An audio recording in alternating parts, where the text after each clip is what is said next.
Hello, students. Wishing you all a very great day.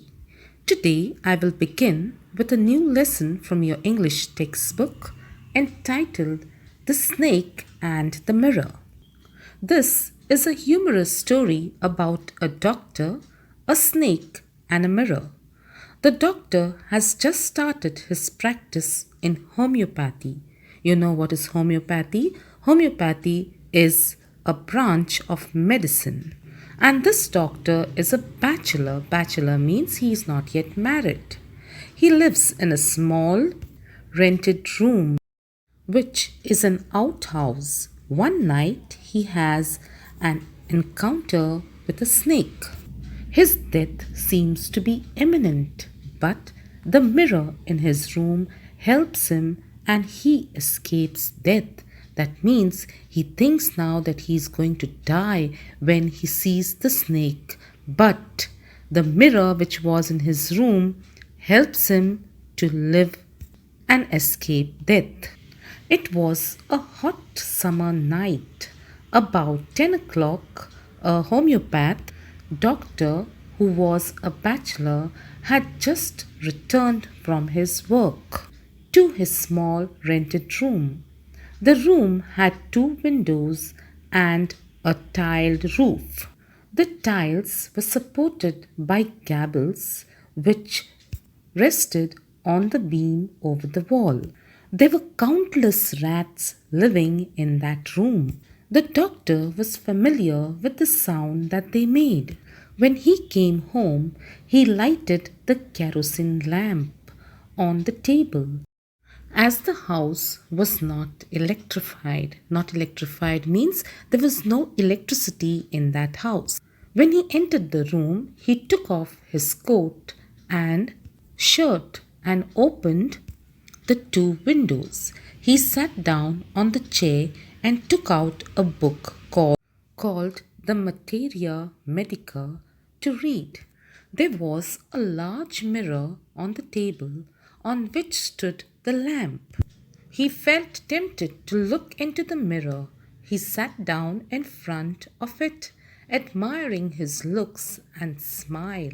He felt he should make himself more presentable because he was unmarried and was a doctor. He picked up the comb and ran it through his hair. That means he combed his hair and adjusted his parting.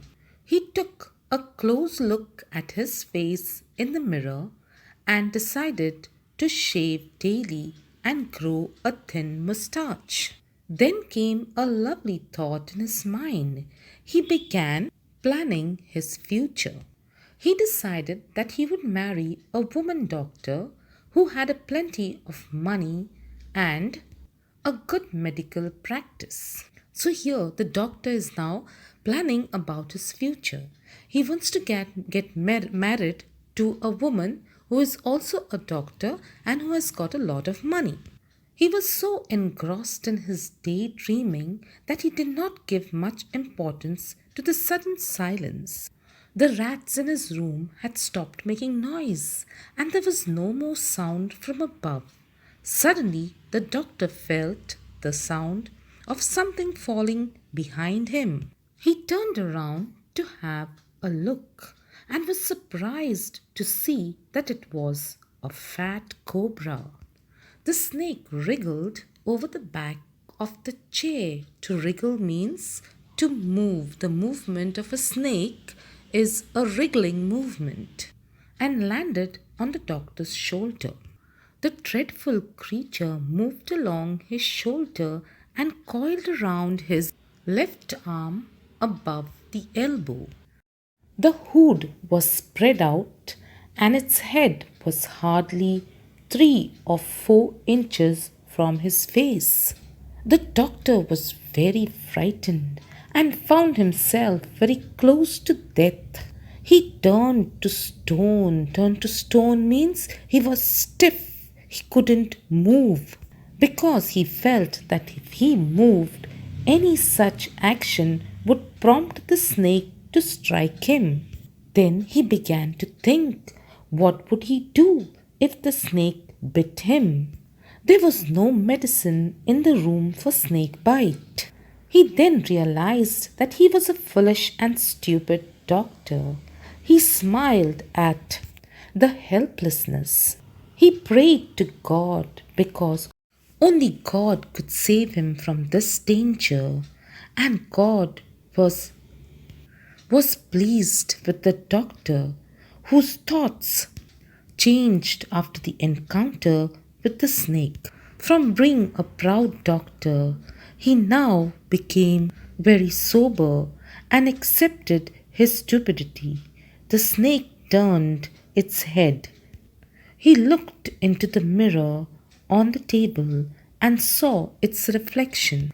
It then unwound itself from his arm. To unwind means to remove its whole winding from the arm of the doctor, and slowly slithered into his lap and slowly came down on the doctor's lap.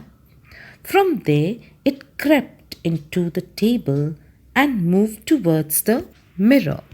The doctor expressed a sigh of relief. He was at last relieved. He was free. He got up and escaped from the house. He ran fast and reached a friend's house where he smeared oil all over his body and took a bath. Next morning, he came to his room to vacate it. To vacate it means to leave it, but found nothing except his dirty vest. Vest means his inner clothes. Some thief had stolen all his belongings. Seeing the room open, he realized that everything from his room was robbed. This story conveys a very important message. One should not be proud of oneself. We are nothing without God's help. The moment the doctor realized his true worth, the snake was recalled and his life was saved.